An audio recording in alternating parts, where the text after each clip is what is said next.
Hello everyone, let's make ofe akwu today, which is also known as banga stew. You can use this sauce to make to eat your rice or swallow, but I'm making it in a way that you can use it to eat rice, yam, or plantain. You can as well take swallow with it.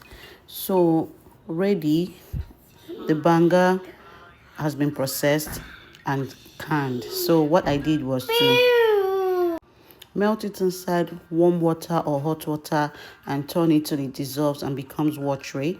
Then pour it, allow it to settle because sometimes you might see some chaff or sand inside it.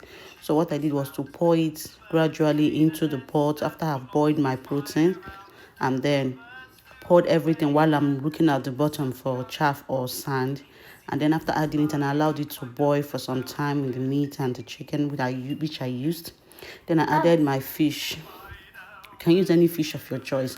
You can use any protein of your choice. But I used my dried fish with chicken and beef. So I allowed it to boil. One thing about this is just allow it to boil once you've added. It doesn't need much ingredients. This is my crayfish that was added. My crayfish came in blocked, so I had to break it with my hands to allow it. Banga needs, because it's a local stew, it needs a lot of crayfish, pepper, salt, and maggi. That's all.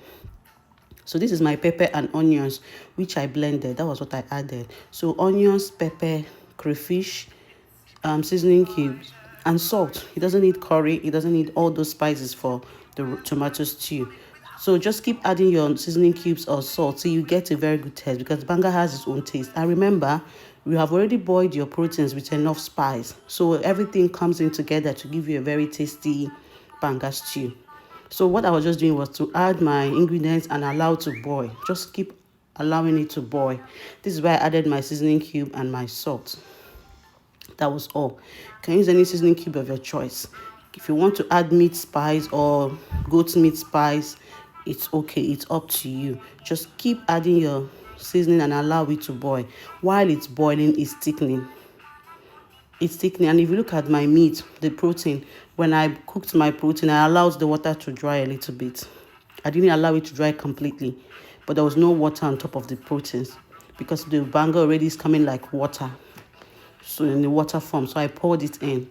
So, and while it's boiling, it's bringing out oil. So just keep allowing it to boil, and this is it, and then keep tasting it to see if it's cooked and the taste is okay for you. This is my frozen scent leaf or nchawo and frozen vegetable. Now, because I don't always see fresh vegetables or scent leaf here, so when I see the fresh one, I buy.